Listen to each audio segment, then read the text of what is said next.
ఎఫెసీ పత్రిక 5:22 నుంచి 33 వరకు మనం విన్నాం, చదవబడిన వాక్య భాగాన్ని. అలాగే ఆదికాండం 2వ అధ్యాయం 18 నుంచి 24 వరకు కూడా విన్నాం. మంచిదే, కానీ విన్నంత మాత్రాన మనకేమీ అర్థం కాదు. కానీ ధ్యానించేటప్పుడు మనపూర్వకంగా, హృదయపూర్వకంగా మనసు పెట్టినప్పుడు దేవుని యొక్క సంకల్పం, చిత్తం మనకు సంపూర్ణంగా అర్థమవుతుంది. ఎప్పుడైతే దేవుని చిత్తం మనకు అర్థమవుతుందో, అర్థమైన దాన్ని మనం అనుసరించి నడిచినప్పుడు దేవుని యొక్క రుచి అర్థమవుతుంది. దేవుని యొక్క రుచి ఎప్పుడైతే అర్థమవుతుందో మనం దాన్ని అనుసరించి నడుస్తాం. మనం అనుసరించి ఎప్పుడైతే నడుస్తామో మన స్థితిగతులన్నీ మారిపోతాయి. అంతకుముందున్న దుఃఖం కొట్టివేయబడుతుంది, అంతకుముందున్న శాపం కొట్టివేయబడుతుంది, అంతకుముందున్న శత్రువులు మిత్రులుగా మారుతారు. అంతకుముందున్న మన స్థితిగతులు అన్నీ మారటం మాత్రమే కాదు, మనకు భవిష్యత్ అంతా ఆశీర్వాదకరంగా, సంతోషకరంగా మారుతుంది. మేము అలాగే ఈ మార్గంలోకి వచ్చాం. ఎవరు పుట్టుకతోటి క్రైస్తవులుగా ఉండరు. క్రైస్తవులు ఎవరు జన్మతోటి ఎవరు క్రైస్తవులు కారు. ఒకవేళ జన్మతోటి క్రైస్తవులు ఎవరైనా అవుతారనుకుంటే అది సరైన జ్ఞానం కాదు. మధ్యలో మారిన వారే క్రైస్తవులు. పుట్టిన వాళ్ళందరూ పాపాత్ములే.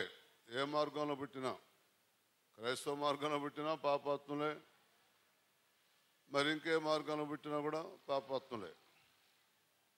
పాపాలు కడిగి వేసుకుంటే వాక్యం ద్వారా, రక్తం ద్వారా, ఆత్మ ద్వారా 3 రకాలుగా మనం శుద్ధీకరించబడాలి.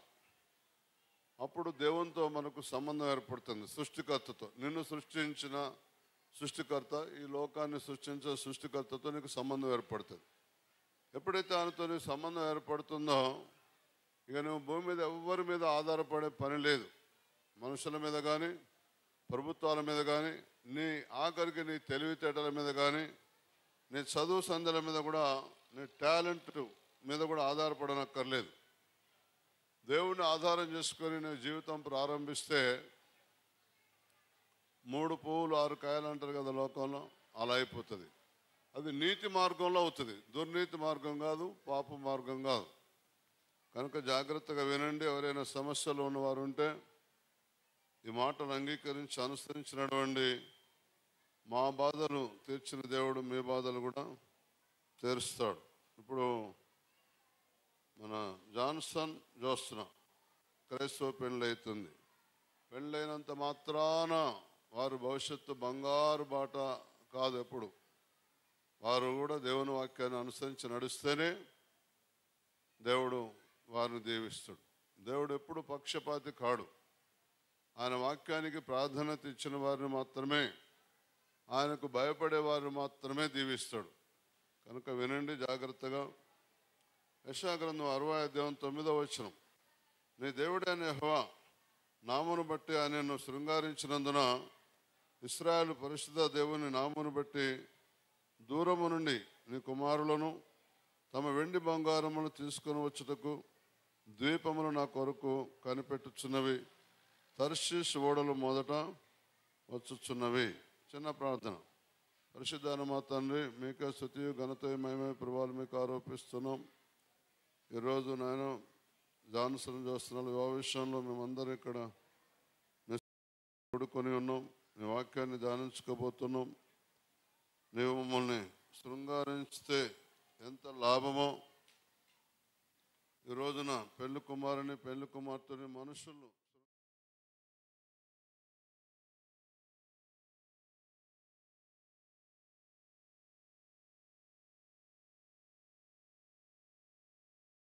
డబ్బులు, కొంతమంది వస్త్రాలు, వారికి బహుమానంగా ఈరోజు వారి ఇష్ట వస్తువులు, వారికి ఏం తోస్తే తీసుకొచ్చి బహుమానంగా ఇద్దరికి ఇస్తారు. కానీ మీరు మమ్మల్ని శృంగారిస్తే మా జీవిత కాలం అంతా నీ సన్నిధి నుంచి బాధలే, దీవెనలే, మేళ్ళే. కనుక మేము ఎలా శృంగారించబడాలో మాకు నేర్పించండి. శృంగారించబడాలంటే ఎలా నడుచుకుంటే మీరు మమ్మల్ని శృంగారిస్తారు, మాకు నేర్పించండి, సహాయం చేయమని యేసు నామములో ప్రార్థిస్తున్నాం తండ్రి, ఆమేన్. చూడండి, నీ దేవుడైన యెహోవా నామమును బట్టి ఆయనను శృంగారించినందున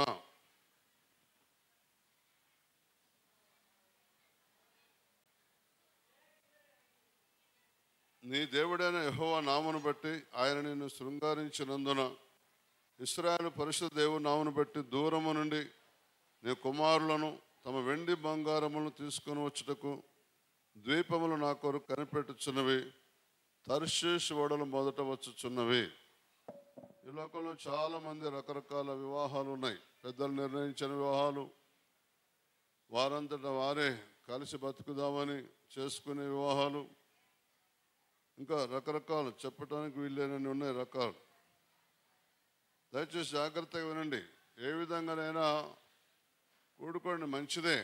కానీ మీ మధ్యలో దేవుడు లేకపోతే అది పెద్దల ద్వారా జరిగినా, మీ ఇష్టపూర్వకంగా ఇద్దరు ఇష్టపడి చేసుకున్నా కూడా వాటిలో నీకు దేవుని దగ్గర నుంచి రావాల్సిన దీవెనలు రానందువల్ల నువ్వెంత కష్టపడ్డా కూడా, నువ్వెంత యథార్థంగా ఉన్నా సరే, ఎంత నీతిగా ఉన్నా సరే, నిన్ను సృష్టించిన దేవుణ్ణి, నీకు భార్యనిచ్చిన దేవుణ్ణి, నీకు భర్తనిచ్చిన దేవుని నువ్వు ఎరగలేదు గనుక, ఆయన సముఖంలో నువ్వు నడవలసిన రీతి నువ్వు నేర్చుకోలేదు గనుక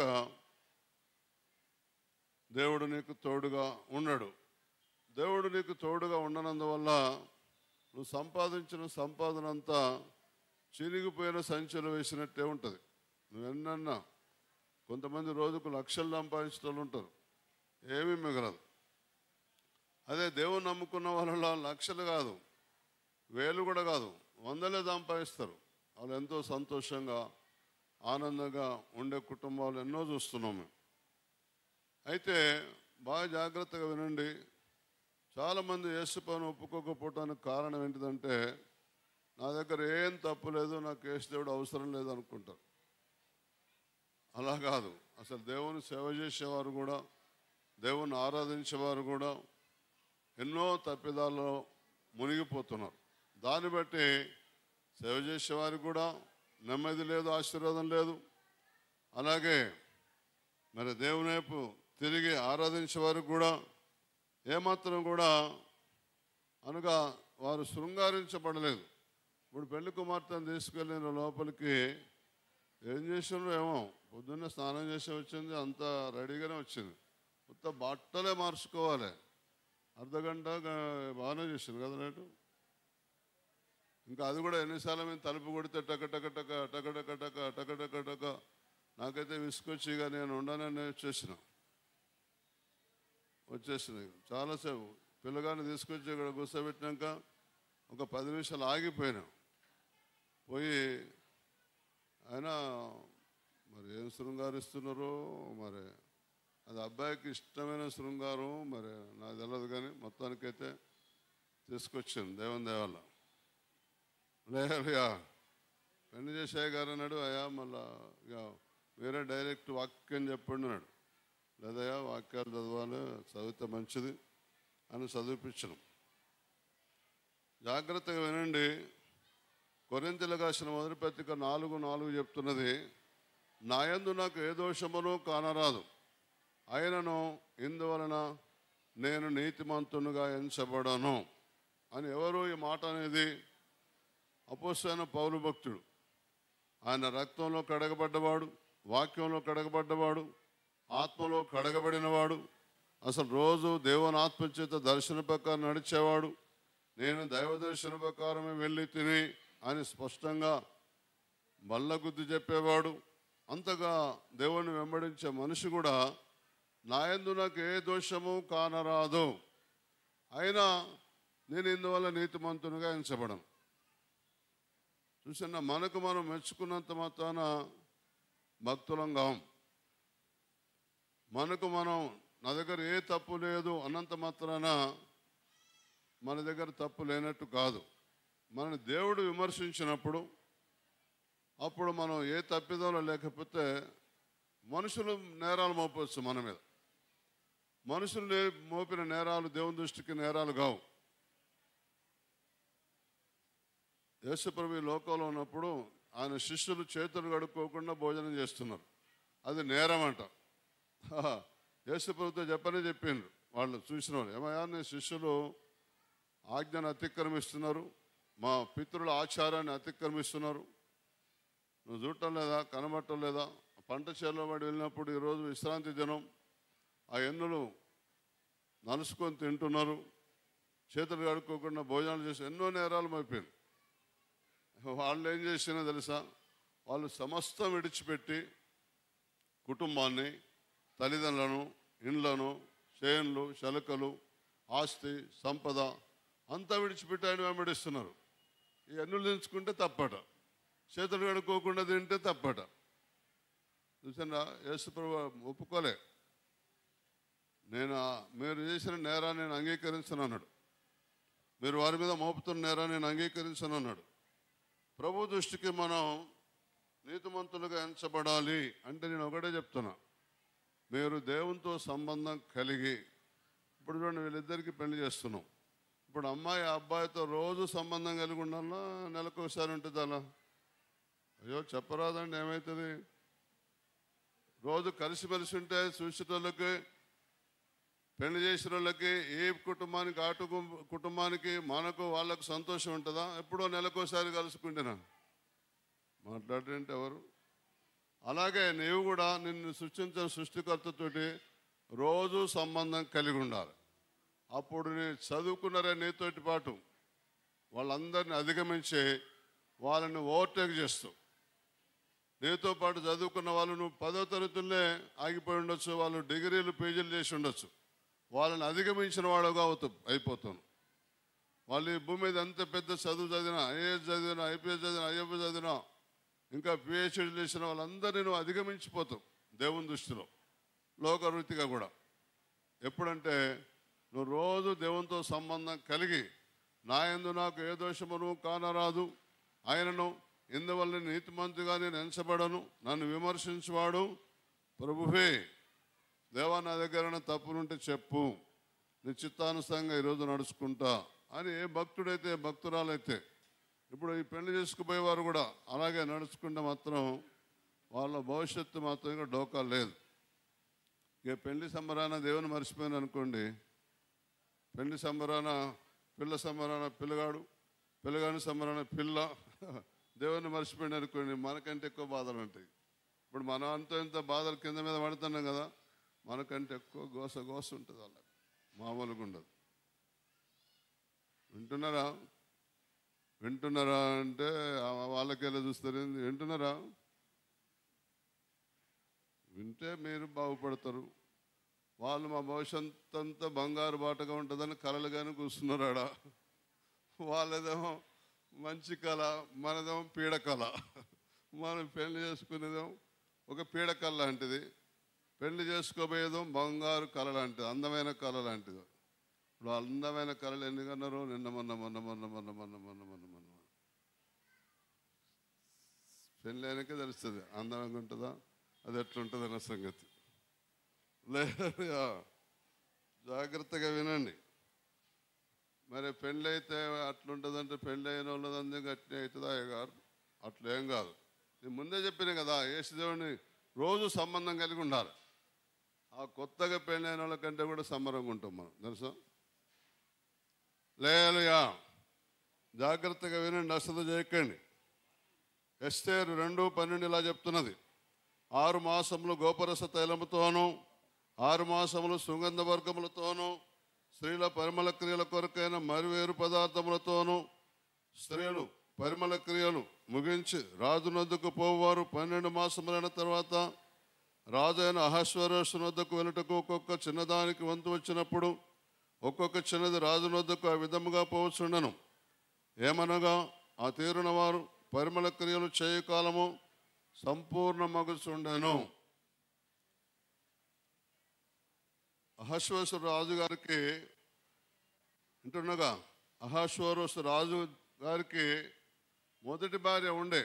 ఆయన 120 దేశాలకు అధిపతి. అందరిని పిలిపించి పెద్ద మీటింగ్ పెట్టాలనుకున్నాడు. మీటింగ్ పెట్టాలనుకుంటే ఆ రోజు రాణిగారు సహకరించలే రాజుగారికి. ఇప్పుడు చూడండి, మన అధికారులు భార్యాభర్తలుగా వస్తారు. తెలుసా మీకు? కలెక్టర్ కానీ కలెక్టర్ భార్య, ఒక కలెక్టర్ ఆడమైతే మొగాయన ఎమ్మటిండి, అలాగే మన పరిపాలించే అధిపతులు భార్యాభర్తలుగా వస్తే అదెంతో గౌరవం, అదొక మర్యాద. అయితే అహష్వేరోషు రాజు యొక్క మొదటి భార్య ఆయనకు సహకరించినందువల్ల అందరికీ అవమానం అనిపించింది. అప్పుడు రాజులందరూ కలిసి ఒక తీర్మానం చేశాను. ఆ రాజుగారి యొక్క సముఖంలో ఒక తీర్మానం చేశాను, అయ్యా ఆమె మనల్ని అవమానపరిచింది, మీటింగ్ అంతా క్యాన్సిల్ చేద్దాం. మరి యోగ్యులు ఎవరైనా మన దేశంలో ఉండరా? యవనస్తురాలైన స్త్రీలను మరి దేశమంతా చాటిద్దాం. రాజుగారి భార్యగా ఉండటానికి మీరు ఎవరిని సెలెక్ట్ చేసుకుంటారో ఆమెను 1 సంవత్సరం పాటు ట్రైనింగ్ ఇద్దాం. పరిమళ క్రియలు అంటే ఏంటిది, రాజమర్యాద అంటే ఏంటిది, మరి గోపరస తైలంతో 6 మాసాలు సుగంధ వర్గాలతోనూ స్త్రీల పరిమళ క్రియల కొరకైన వేరు పదార్థములతోనూ ఈ విధంగా 1 సంవత్సరం అంతా వారికి ట్రైనింగ్ ఇద్దాం. ఆ ట్రైనింగ్లో అందరినీ నిలబెడతాం. మీరు ఎవరు సెలెక్ట్ చేసుకుంటే ఆమె రాణి అని చెప్పేశారు. అది అందరికీ మంచిగా అనిపించి అలాగే చేశారు. అలాగ చేసినప్పుడు మరి ఆ రాణి ఎస్తేరుగా మనం చూస్తున్నాం. అలాగే మరి ఇప్పుడు ఎవరయ్యా ఈ కొత్త నిబంధనలో ఎవరు రాణి అంటే బాగా జాగ్రత్తగా వినండి. ఇప్పుడైతే ఎవరెప్పుడు దేవుని స్తుతిస్తుంటారో, అనగా ఎప్పుడు దేవుని ముచ్చట్లా చెప్పాలి. ఇప్పుడు చూడండి, వీళ్ళు రేపు పెళ్ళైనాక ఒకళ్ళు ముచ్చట ఒకళ్ళు ఏ ముచ్చట ఉంటుందో ఏందో ఏమో, ఎప్పుడు గుసగుసలు లేయలుయా. దేవుని ఒకవేళ పక్కన పెట్టిననుకోండి, ఇక బాధలు ఉండవు ఎవరికైనా, నీకైనా నాకైనా. బాధలు పడి వచ్చినాం, బాధలు పోవాలంటే సృష్టికర్త ఎవరో నీకు అంతో ఇంతో అర్థమైన తర్వాత యెహోవాను స్తుతించుడి, యెహోవాయందు భయభక్తులు కలవాడు, ఆయన ఆజ్ఞలు బట్టి అధికముగా ఆనందించేవాడు ధన్యుడు. 112వ కీర్తన మొదటి వచనంలో రాసింది. ఆయన ఆజ్ఞలన్నీ నీకు లాభమే చేకూరుస్తాయి. సామెతలు 13:13లో రాసింది, ఆజ్ఞ విషయమై భయభక్తులు గలవాడు లాభం పొందును, ఆజ్ఞను తిరస్కరించేవాడు అందువలన శిక్ష నొందునని రాసింది. కనుక యెహోవాయందు భయభక్తులు కలిగి ఆయన త్రోవల్లో నడవటానికి ఆయన ఆజ్ఞలు ఉన్నాయి మనకు.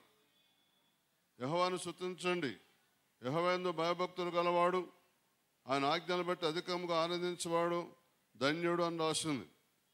దేవుని ఆజ్ఞలో ఎవరైతే గైకొంటారో వారు ధన్యులు. దేవుని ఆజ్ఞలో గైకొనకుండా ఉత్తగానే ఆదివారం గుడికి వచ్చి ఏదో పాట పాడి ఏదో వాక్యం చదివి ఏదో వాక్యం విని మళ్ళీ పోయి మన లోకానుసరి నడిస్తే వారు ధన్యులు కారు, ఎన్నటికీ కారు. అందుకొరకే ఎంతోమంది మందిరాలకు వస్తున్నారు, నమ్ముతున్నారు, కానీ ధన్యత స్వతంత్రించుకోలేకపోతున్నారు. కారణం ఏంటంటే ఆజ్ఞలు బట్టి అధికంగా ఆనందించట్లేదు ఒకటి, భయభక్తులు, దేవుని భయం దేవుని భక్తి లేకపోవటం ఇంకొకటి. ఈ రెండు తప్పులు, వేరే ఏం లేవు. కనుక దయచేసి ఎప్పటి నుంచైనా ఆ విషయంలో మనం ప్రాధాన్యత కలిగి ఉందాం. యెహోవాయందు భయభక్తులు కలిగి ఆయన త్రోవలందు నడుచు వారందరూ ధన్యులు. ఆయన త్రోవలంటే కొట్టిన వాళ్ళను కొట్టొద్దు, తిట్టిన వాళ్ళని తిట్టొద్దు, కీడు చేసిన వాళ్ళకి బదులు కీడు చేయొద్దు, వింటున్నారా? హాని చేసిన వాళ్ళకి హాని చేయొద్దు. చూస్తున్నా యూట్యూబ్లో అక్కడక్కడ క్రైస్తవులు హింసిస్తున్నారు, ఇష్టం వచ్చినట్టు హింసిస్తున్నారు. ఒక్క వ్యక్తి కూడా ఎదురు మాట్లాడటంలే. ఆడోళ్ళని బడితలు తీసుకొని కొడుతున్నారు. ఒక్కరినైనా కొట్టడం లేదు, తెలుసా? అదే దేవుని మార్గం. ఈ మార్గం వేరే ఎక్కడైనా ఉన్నదో చూడండి. వారికి ఉండే దీవెన, వారికి ఉండే ఆశీర్వాదము మామూలుగా ఉండదు. కనుక ఆయన యందు భయభక్తులు కలిగి ఆయన త్రోవల్లో నడవాలి. ఇప్పుడు నాకు ఎవరైనా కీడు చేశారనుకోండి, నా తలంపులు ఎంబటే మానవ తలంపులోకి వెళ్ళకూడదు, దుష్టుని తలంపులోకి వెళ్ళకూడదు, దేవుని తలంపులోకి వెళ్ళిపోవాలి. నీకు ఎవరైనా కీడు చేశారనుకోండి, ప్రతి కీడు చేయడానికి నీ తలంపులో పాత మార్గంలో, దేవుని నమ్మని మార్గంలో ఉండే తలంపులు నీకు రాకూడదు. అలా వచ్చిందంటే నువ్వు మార్గం తప్పినట్టే. కనుక దయచేసి అశ్రద్ధ చేయొద్దని ప్రభుపేట మీకు మనవి చేస్తున్నాం. యెహోవా యందు భయభక్తులు కలిగి ఆయన త్రోవలందు నడుచువారందరూ ధన్యులే. ధన్యులంటే అన్ని రకాలుగా ఆశించబడేవారు. పేతురు రాసిన మొదటి పత్రిక 3:6 ఇలా చెప్తున్నది, ఆ ప్రకారం శారా అబ్రహామును యజమానుడా అని పిలుచుచు అతనికి లోబడి ఉండెను. మీరును యోగ్యముగా నడుచుకొనుచు అనగా మేలు చేయొచ్చు, ఏ భయమునకు బెదరకునడలా ఆమెకు పిల్లలగుదురు. మీకు ఎవరైనా పిల్లలు కాని వారు ఇక్కడ ఎవరైనా ఉంటే ఈ రోజు నుంచి అందరికీ మేలు చేయండి, ఎవరికి కీడు చేయకండి, ఆయన మార్గంలో నడవండి. నన్ను విమర్శించేవాడు ప్రభువే అని నా యందు నాకు ఏ దోషము కానరాదు, ఆయన ఇందువల్ల నీతిమంతుని కాను అనే ఒక తగ్గింపు స్వభావం మీ దగ్గర ఉంచుకోండి. మీకు తప్పకుండా మరుసటి సంవత్సరం ఈ రోజు వరకు మీకు పిల్లలు అవుదురుగాక. హల్లెలూయా. కనుక జాగ్రత్తగా వినండి, అశ్రద్ధ చేయకండి. ఏ భయమునకు బెదరకునడలా ఆమెకు పిల్లలగుదురు. మీరును యోగ్యముగా నడుచుకుని సరిగా మేలు చేయొచ్చు. శారా 90 సంవత్సరాల వయసులో కూడా సంతానం పొందుకున్నదామె. ఆ ప్రకారం శారా అబ్రహామును యజమానుడని పిలుచుచు, భర్త అంటే ఒక యజమాని నీకు. కొంతమందికి అయితే ఎవరుండరు యజమానులు, వాళ్ళకి వాళ్ళే యజమానులు. అట్లా ఉండకూడదు. కొంతమంది అయితే దేవుని వాక్యం చెప్పిన నడవరు, అలా ఉండకూడదు. అసలు మనం ఎట్లుండాలి సార్ క్రైస్తవులు అంటే, దేవుని స్వభావం అంటే ఒక క్రైస్తవులనే చూడాలి లోకం. ఎక్కడ ఏ జాతిలో దేవుని స్వభావం కనబడదు. క్రైస్తవులు కూడా అందరిలో కనబడటం లేదు, ఎక్కడో 100 కోటికి 1-2 దగ్గర కనబడుతుంది అంతే. అదే ఇప్పుడున్న లోపం అంతా. కొలస్సీలకు రాసిన పత్రిక 2:9 చెప్తుంది, ఏలైనగా దేవత్వం యొక్క సర్వ పరిపూర్ణత శరీరముగా క్రీస్తునందు నివసించుచున్నది. యేసు ప్రభులో నివసిస్తే ఏం లాభం? మనలో నివాసం చేయాలి. మనలో నివాసం చేస్తే దైవత్వం యొక్క సర్వ పరిపూర్ణత మనలో ఉంటే అప్పుడు మనకు లాభం. ఏలైనగా దేవత్వం యొక్క సర్వ పరిపూర్ణత శరీరముగా క్రీస్తునందు నివసించుచున్నది. ఈ రోజుల్లో పాపులు నీతిమంతులు అవుతున్నారు, నీతిమంతులు పరిశుద్ధులు అవుతున్నారు, కానీ పరిశుద్ధులు సంపూర్ణులు కావట్లే. కీడు చేసిన వాళ్ళకు కీడు చేస్తున్నారు, హాని చేసిన వాళ్ళకు హాని చేస్తున్నారు. అదే పెద్ద లోపం. కనుక అలా ఉండొద్దు. ఏలైనగా దేవత్వం యొక్క సర్వ పరిపూర్ణత శరీరముగా క్రీస్తునందు నివసించుచున్నది, మరియు ఆయన యందు మీరును సంపూర్ణులై ఉన్నారు. ఆయన సమస్త ప్రధానులకును అధికారులకును శిరస్సై ఉన్నాడు. చూసండా, ఆయన యందు మీరును సంపూర్ణులై ఉన్నారు. మనం సంపూర్ణం కావాలి అనగా కీడు చేసిన వారికి మేలు చేయాలి, కీడుకు ప్రతికీడు చేయకూడదు. అదే సంపూర్ణత. ఎప్పుడైతే నువ్వు సంపూర్ణత కలిగి ఉంటావో నిన్ను ఏ అధికారి కూడా ఏం చేయలేడు. ఈ భూమి మీద ఎవ్వరేం చేయలేరు. నిన్ను కదిలించిన ఎవరి తరం కాదు, నీకు దేవుడు తోడుంటాడు. ఏం చేయనక్కర్లే, నీతి పాటించాలంతే. నీతి నిన్ను పెళ్ళగించిన ఎవరి తరం కాదు. దేవుడు నిన్ను నాటాడు, నువ్వు దేవునిలో భయభక్తులు కలిగి జీవిస్తున్నావు, ఆజ్ఞలకు లోబడుతున్నావు, సర్వ పరిపూర్ణతలోకి వచ్చేస్తున్నావు నువ్వు. కనుక మరియు ఆయన యందు మీరును సంపూర్ణులై ఉన్నారు. ఆయన సమస్త ప్రధానులకును అధికారులకును శిరస్సై ఉన్నాడు. సమస్త అధికారులు, భూమండలం మీద ఎన్ని రకాల అధికారాలు ఉన్నాయో అన్ని అధికారాలకు ఆయన శిరస్సు. ఆయన నిన్నెవ్వరు ఏం చేయలేరు. ఏదో భారతదేశంలో ప్రపంచం అంతా ఎదురు చూసింది, భారతదేశం అన్యాయం అయిపోతాను. ఏమి కాలే అన్యాయం, తెలుసా? అన్యాయం ఏం కాలే.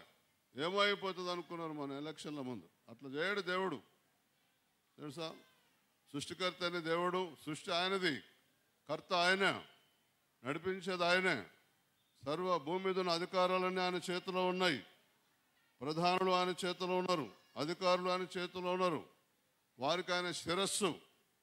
నీకే కాదు శిరస్సు, అధికారులు కూడా ఆయన శిరస్సు. వాళ్ళు నమ్మినా నమ్మకపోయినా ఆయన శిరస్సు. వాళ్ళు ఏదో చేయాలనుకుంటారు, అధికారం ఉన్నది, ఏం చేయలేరు. కనుక జాగ్రత్తగా వినండి.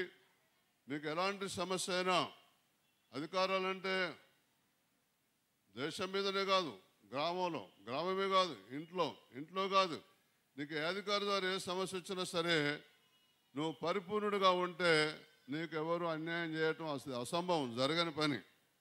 కనుక నమ్మండి, నీకు శిరస్సుగా క్రీస్తును ఉంచుకోండి, ఆయన మార్గంలో నడవండి. మీరును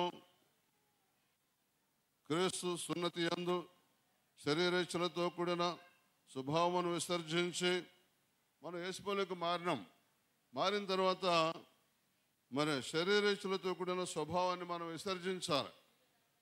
శరీరేచ్ఛలతో కూడిన స్వభావం ఎప్పుడైతే అది విసర్జిస్తామో అప్పుడే దేవుడు తోడుంటాడు. ఆయన యందు చేతులతో చేయబడని సున్నతి పొందితిరి. సున్నతి అంటే మారు మనసు. నిజంగా మారు మనసు అంటే అర్థం ఏంటంటే దైవికమైన స్వభావం ఉంటేనే నీకు మారు మనసు ఉన్నట్టు. నిజంగా నువ్వు సున్నతి, చేతులతో చేయబడిన సున్నతి అనగా దేవుడు నీ హృదయాన్ని మార్చిండు అని అర్థం. ఎప్పుడైతే నీ హృదయాన్ని దేవుడు మారుస్తున్నాడో అప్పుడు నువ్వు దేవుని చేత శృంగారించబడ్డావు అని అర్థం. దేవుని చేత నువ్వు ఇప్పుడు పెళ్లి కుమార్తెను ఏ విధంగా శృంగారించి, పెళ్లి కుమారుడు ఏ విధంగా శృంగారించి తీసుకొచ్చిండ్రో వేదిక మీదకి, ఇక వారి జీవితంలో ఈ రోజున్నంత సంతోషం ఎన్నడూ ఉండదు. ఇక వింటున్నారా? వారి జీవితంలో ఈ రోజున్నంత సంతోషం ఎన్నడూ ఉండదు. ఒకవేళ ఇప్పుడు చెప్పిన వాక్య ప్రకారం నడుచుకుంటే జీవితకాలం అంతా ఈ సంతోషం ఉంటుంది. మీకు కూడా అట్లా పెళ్లి చేయాలి, ఇట్లా మాటలు చెప్పాలని ఏం లేదు. మీరు ఏ రీతిగా పెళ్లి చేసుకున్నా ఈ పద్ధతి వాక్యం అనుసరించి నడిస్తే చాలు. నేను పెళ్ళి అయినాక 2 పిల్లలు పుట్టినాక నమ్ముకున్న దేవుని. ఎప్పుడైతే బైబిల్ ఒకసారి చదివినో, అబ్బా ఈ బైబిల్ నాకు 10 ఏళ్ళ కింద దొరికితే ఎంత బాగుండేది అనుకున్నా. ఇక పోయిన 10 ఏళ్ళు వెనక్కి వస్తాయా? రావు కదా. సరే అయిపోతే అయిపోయింది, ఇక అయిపోయింది. ఇప్పటి నుంచి నేను జాగ్రత్తగా నడుచుకోవాలి అని తీర్మానం చేసుకొని జాగ్రత్తగా నడుచుకోవటం ప్రారంభించిన. నా యందు నాకు ఏ దోషము కానరాలే, కానీ ఇందువల్ల నీతిమంతుని కాను. బైబిల్ చదువుతుంటే నా దోషాలన్నీ కనబడుతున్నాయి. ఒక అద్దంలో ముఖం చూసుకుంటే లోపాలు కనబడ్డట్టే కనబడ్డాయి. దాన్ని బట్టి నేను దేవుని దగ్గర ఒప్పుకొని ఆ దోషాలన్నీ చెప్పుకొని, అతిక్రమను దాచిపెట్టుకుని వర్ధులను ఒప్పుకొని విడిచిపెట్టేవాడు కనికరం పొందునన్నట్టు మీరేం భయపడనక్కర్లేదు. నేను చదువుకోలేదు, అందుకొరకే నా బతికిట్లా అయిపోయింది. నేను అందంగా లేను, పొట్టిగా ఉన్నా, అందుకొరకే నా బతికిట్లా అయిపోయింది. ఏమనుకోకండి. ఇవన్నీ అవి జ్ఞానం లేనివారు, దేవుడెవరో తెలియని వారు అనుకోవాల్సిన మాటలు. లేదు, దేవుడు మీ కొరకు మంచి రోజు, ఈ జాన్సన్ అన్న జోస్తున్న అక్క పెళ్లిలో మీ కొరకు మంచి మార్గం ఏర్పాటు చేసి పెట్టిండు. మీరేం గుడికి రానక్కర్లేదు, ఎక్కడైనా ఉండండి, యేసయ్యా అనండి. ఎప్పుడు ఆపద వస్తేనే, ఆపద రాకపోతే రాకండి. నేను ఆపద వస్తే హాస్పిటల్లో యేసయ్యా అన్నా, అంతే, వచ్చి పాస్టర్ అయిపోయాను నేను, అంతే. వింటున్నారా? మీ భవిష్యత్తు అంతా మంచిగా దేవుడు ఏర్పాటు చేసి పెట్టిండు. ఏం భయపడకండి. దేవుడు మిమ్మల్ని దీవించును గాక. ఆమేన్. నూతన వధూవరులకు నా యొక్క